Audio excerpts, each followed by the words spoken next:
السلام عليكم ورحمة الله وبركاته.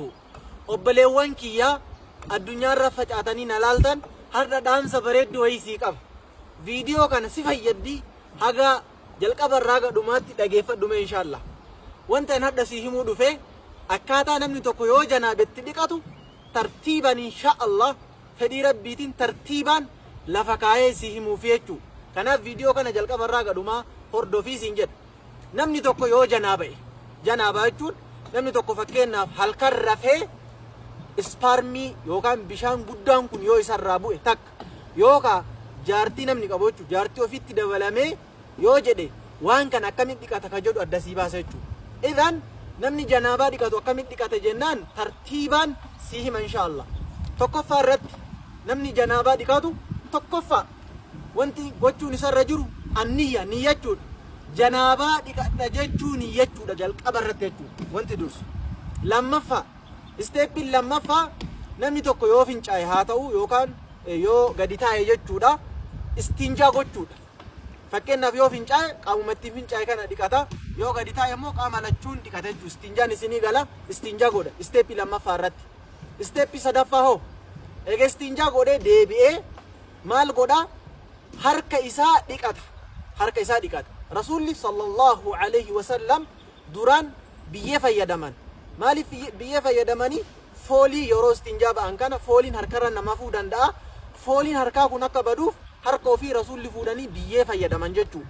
Yeroo ammaa zabana keenyatti saabunaa waan jiruuf namni eega istinjaarraa dhufee saabunaa fayyadamuu qaba jechuudha. Saabunaa maaliif saabunaa fayyadama? Fooliin harka isaarraa akka baduuf. Isteeppii sadi isinii himeera. Isteeppii afuraffaa irratti maal godha? Isteeppii afuraffaa irratti eega akkana godhee wudu'achuudha. Wudu'ata. Wudu'a akkamii wudu'ata jennaan wudu'a akkuma nama yeroo kaan salaatu wudu'atu wudu'ataa jechuudha. Wudu'a kaamila wudu'a guutuu irri bareedni kana.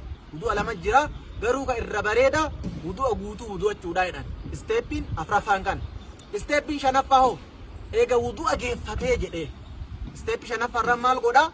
Bishaan kana kunoo hin argitaniimi? Bishaan kana fuudhee mataa ofii irratti naqa.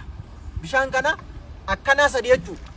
Hammaarri akkanaa kunoo kun hammaarri tokko, hammaarri lama, hammaarri sadi fuudhee mataa ofii irra naqa jechuudha. Hammaarri sadi mataa ofii irratti eega naqee harka quba ofii kana fuudhee mataa ofii keessa haala kana na'oof. Maaliifi jiini mataa kana seeraan haa gahuuf jecha jechuudha. Akka jiini kun mataa kana keessa seenu. Isteeppiin shanaffaan kana. Isteeppii shanaffaa eega hammaarri sadi fuudhee rifeensa ofii kana waliin gahe isteeppii jahaffaa isteeppii jahaffaarraa maal godhaa?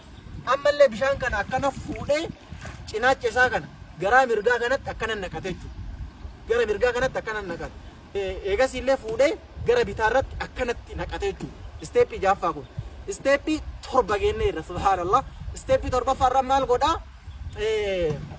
Bishaan fuudhee qaama ofii waliin gaha jechuudha. Qaama ofii kaafe kana kalas bishaanuma fuudhee ofitti naqee qaama ofii waliin gahuudha. Guutuu qaama isaa jechuudha. Seeraan eegee jiini takka bakki gogaa takka akka hin hafneetti fuudhee qaama isaa haga kottee miilatti dhaabatutti jechuudha. Haga bakka kanaatti hin dhiqataa seeraan waliin gahaa. Gogaan bakki takka hafuu qabu jiini waliin gahuu qabaa seeraan rirrigachuu qabaa jechuudha. Haala kanaan janaabaa dhiqatan. Haala kanaan dhiqatan. Haalli irri bareenni haalli rasuulli rabbii sallallahu alayhi wa sallam ittiin dhiqatan haalaan amma isinii hime kana jechuudha. Wallaahi viidiyoon tun barumsa guddaa qabdi ka inshaallah ga danda'uun anillee adda isinii baasee hime waan kana irraa fayyadamaa hiriyoota keessaniif illee qooda. Assalaamu alaykum wa rahmatullaahi wa barakaatuh.